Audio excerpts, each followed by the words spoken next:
Uma vida é como uma única gota no oceano. Possui pouco significado quando comparada ao oceano. E isso nos deixa num ponto de submissão.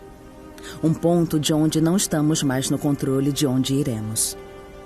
O oceano é majestoso, sagrado e bonito, mas muitas vezes é incerto. Algumas vezes não compreendemos completamente o que vivemos, ou sentimos que não tivemos tempo suficiente. A vida nem sempre funciona como gostaríamos, não é?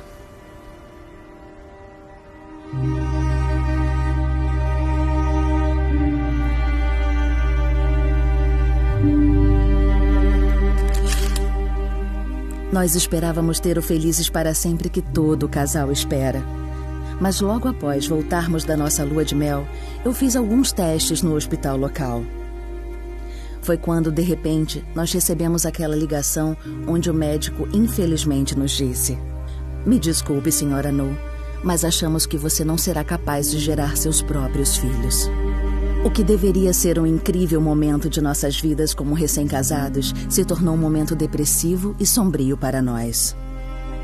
Embora tenhamos sido diagnosticados com infertilidade, de alguma forma miraculosa, depois de 4 anos e meio, descobrimos que estávamos grávidos. Eu me lembro de cair de joelhos no banheiro e começar a chorar. Eu fazia contagem regressiva para tirar a minha licença maternidade. Entramos no quarto do bebê, juntamos tudo o que precisávamos e me lembro de me sentar na cadeira de balanço e olhar para o meu marido, enquanto ele acariciava a minha barriga em crescimento.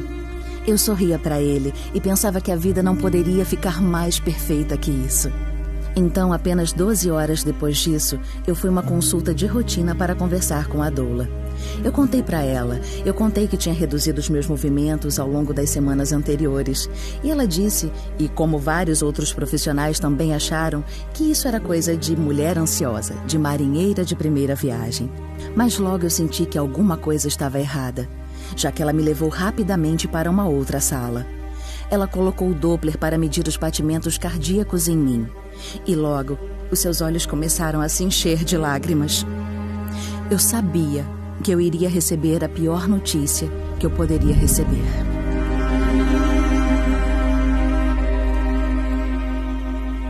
Eles disseram: "Desculpe, senhora No, mas não há batimentos cardíacos." Eu soube que teria que fazer a coisa mais corajosa da minha vida: dar à luz a uma criança que não estaria viva. Chegamos no hospital por volta das 9 da manhã. Eu me lembro bem daquele estágio do parto, de me pegar pensando que eu teria que fazer aquilo.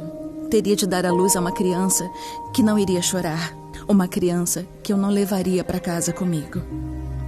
Depois que ele nasceu, eu me lembro de fechar meus olhos por alguns momentos e respirar fundo antes de conhecê-lo. Ele era lindo. Passamos algumas horas com ele, criando memórias preciosas, tirando fotos. Tudo isso sabendo que nunca mais veríamos seu corpo novamente. Sabendo que ele estaria num lugar melhor, com o Papai do Céu.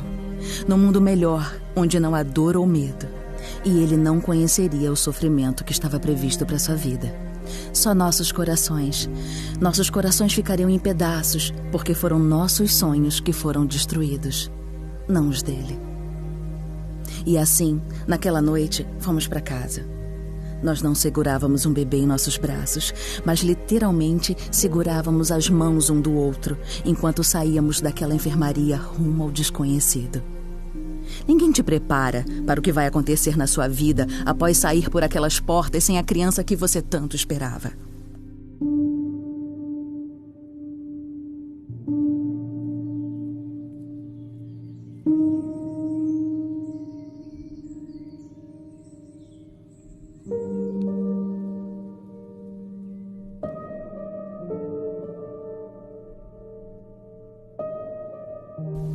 Nos próximos 4 anos, nós tivemos sérios problemas com infertilidade novamente.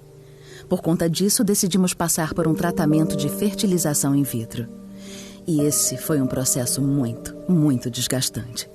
Mas ficamos completamente extasiados quando ele funcionou. Então, infelizmente descobrimos que estávamos tendo um aborto espontâneo.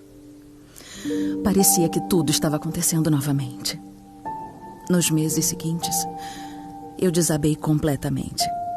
Eu sei que a maioria dos meus sentimentos eram por causa da minha confusão em relação a Deus. Eu nunca senti a escuridão, a dor e a miséria como naquela época. Durante as noites, quando eu tentava dormir, eu acordava com frequência e escrevia meus pensamentos e sentimentos, e as coisas que estavam passando comigo naquele momento. E aquelas palavras, elas se tornaram um livro. E eu sabia que eu precisava compartilhá-lo com os outros. Foi quando eu tive a ideia de montar a Fundação Pequenos Dedos. Nossa esperança com Pequenos Dedos é que as famílias saibam que não estão sozinhas na escuridão e que elas não precisam passar pelo que passam sozinhas, sem nenhum suporte.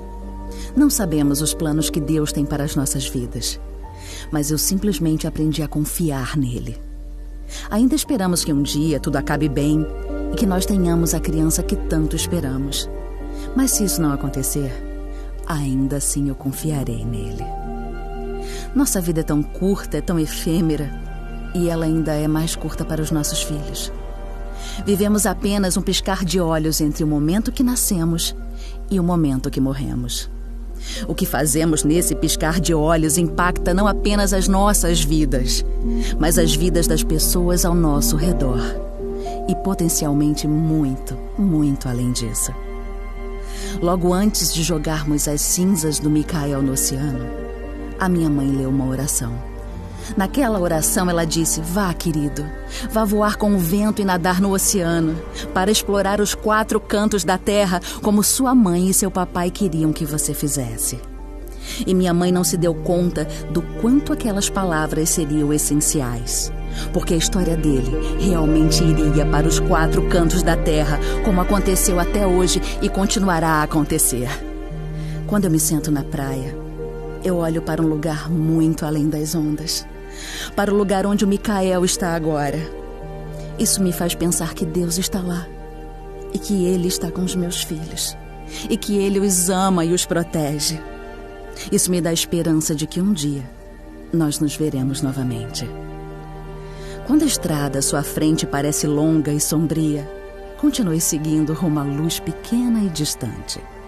A sua vida tem um propósito, mas provavelmente não é exatamente o que você esperava. Continue procurando. Você encontrará o seu propósito.